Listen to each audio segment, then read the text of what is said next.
Cannibal Holocaust. Yep, I think it's time we went there, everyone. After a multitude of nominations in the comments, I've decided to bite the bullet and have a crack at this one. This could be the most Nightmare Fuel filmed piece of content we've completed to date. I'll let you guys be the judge, but as always, we will be digging into very deep key plot details, so there will be spoilers ahead. And a big shout out to our new clothing brand Ghouligan, which has just dropped. The links are in the description for that, along with our second channel, The Horror Exchange. Let's get into it. Just to give an overview of the plot before we take the plunge into the abyss. Cannibal Holocaust is, for the most part, set in the Amazonian rainforest, where an American documentary crew consisting of Alan, Faye, Jack and Mark have gone missing whilst filming the indigenous tribes that inhabit the forest. The crew are a young, boisterous and daring bunch who are willing to take risks that others aren't in order to acquire the most captivating content possible. The crew carry out several interviews as part of their preparations before they leave, so that the media is very much plugged into what they're trying to achieve and elevates them on a pedestal for delving into the Green Inferno, which is home to cannibal tribesmen. Of course, once they go missing, it's identified straight away that there may be a serious problem, and a rescue mission is launched by New York anthropologist Harold Monroe and 2 local guides in order to bring home the young filmmakers. The plot twist, which definitely deserves its plaudits, reveals that the American documentarians are actually the true monsters in this tale. As the found footage is recovered by Harold Monroe and analysed back in New York, Alan, Jack, Mark and to some small extent Faye carried out a calculated destructive assault on the forest inhabitants for their own sick amusement by burning down homes, shooting villagers and sexually humiliating them. The Western world is none the wiser, as we see in one of the opening shots of the film, where a news reporter paints the cannibal tribes as the enemy in the rescue mission. Unbeknown to the audience, it's this cruel, destructive path which leads to their ultimate demise, as the tribe eventually retaliate and exact their revenge. The structure of Cannibal Holocaust is divided into 2 separate parts, which are interwoven into the runtime. Firstly, we follow Monroe's quest into the jungle to bring home the footage, and then we watch the production company who sent the young Americans to the jungle deliberate over the moralities of releasing the documentary to the public and making millions off their deaths. But it's only at the end of the film that they watch the footage in its entirety and discover the true horrific contents of the tapes and who the real enemy was all along. If I'm being wholeheartedly objective, my impartial view is that Cannibal Holocaust does have some strong points. Of course, these are completely overshadowed by unforgivable directing decisions, which we'll get into, but I thought the writing in particular was gripping. Like many viewers out there, I came for the controversy, but I stayed for the narrative. I love the blend of found footage and regular cinematic techniques. In fact, Cannibal Holocaust paved the way for this style of filmmaking and was the very first horror film to include found footage, inspiring the likes of The Blair Witch Project,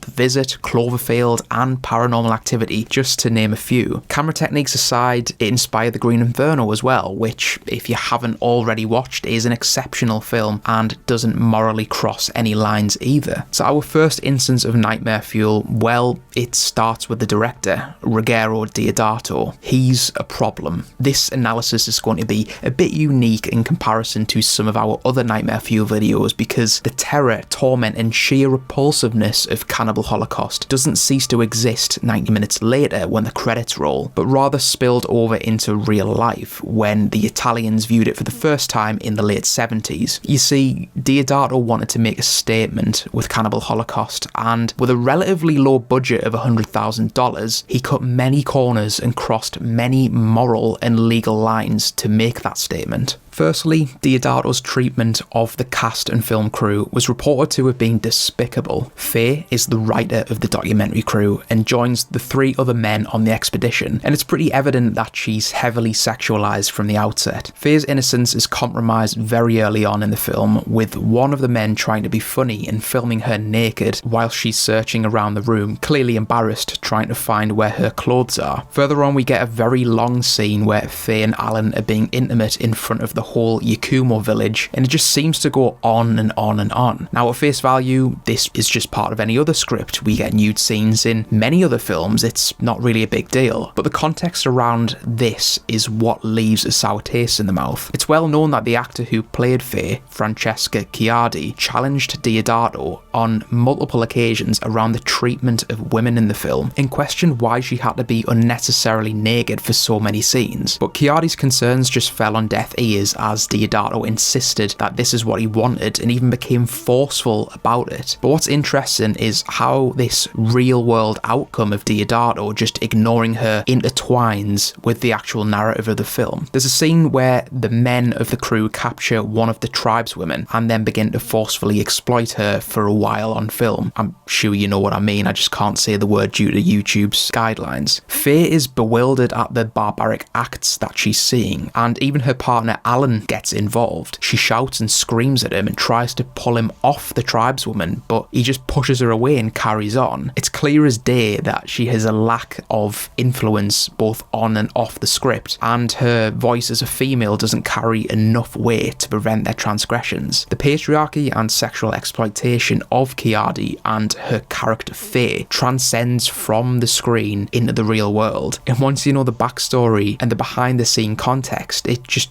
makes you squirm that little bit more during the viewing experience. And this theme of exploitation is explored in both camps, if you pardon the pun. It's not just the Western characters which show this behaviour. Faye's ending is as bleak as it comes. She's grabbed by the tribe, stripped down, sexually compromised, and then beheaded. This world that has been created is a punishing pendulum that swings the other way at any given moment and has no mercy on anyone. The tribe are clearly doing to Faye what the Americans did to one of their own, but Faye's just collateral in this instance and is used as an instrument for getting even. Additionally, a scene which had me wincing for hours was when one of the women in a local tribe is outed as an adulterer and is dragged to a wooden pole with her legs tied open and has a religious ceremony performed on her which involves the insertion of a jagged rock into her body along with a ball of hard mud with spikes protruding from it before being bludgeoned to death on the head. But the Nightmare Fuel doesn't stop there. This is probably what you've clicked on the video for, my analysis into the absolutely disgusting cruelty towards animals in the making of this film. I hate the overuse of bad CGI. It's immersion breaking, it costs obscene amounts of money, and I prefer the use of physical props in many instances, but I would take it any day,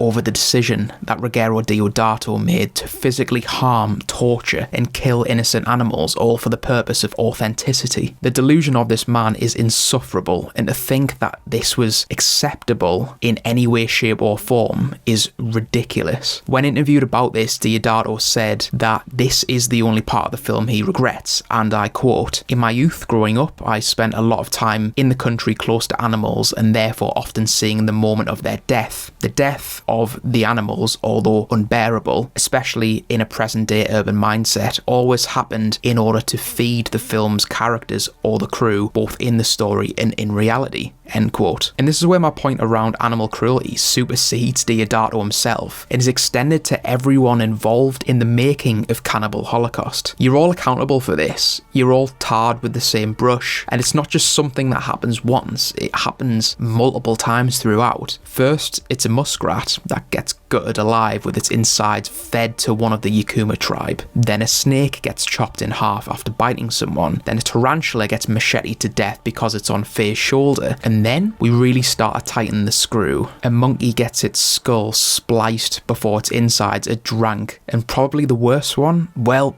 it has to be the turtle. The scene plays out for an obscene amount of time. The American documentarians bend its neck backwards over a log and proceed to behead it before parading it in front of the camera like some trophy. They then smash its shell in, ripping it from its torso. But the worst part is when they go to dismember it and its poor little legs begin to feebly and impulsively kick out even though it's got no head. As a comment on shock value, Cannibal Holocaust succeeded all too well, which is exactly what Deodato wanted all along. In his mind, it was a success. He was even put on trial in Italy on suspicion of murdering his actors, with many thinking he'd actually created a snuff film, an accusation he disproved by bringing one of the actors to court. He was fined for animal cruelty and the movie was banned in 40 different countries. The film concludes with the directors of the production company unanimously agreeing that the tape should be burned. It's contents are sickening, and any sort of release or leak into the public domain would be catastrophic. Again, you can compare the parallels of the making of Cannibal Holocaust with real life. Should this film have remained banned or even destroyed? I'll let you guys discuss that in the comments below. It's a good story, it's well acted, it influenced cinema in many different ways, but the DNA makeup of what makes Cannibal Holocaust notorious is fundamentally wrong.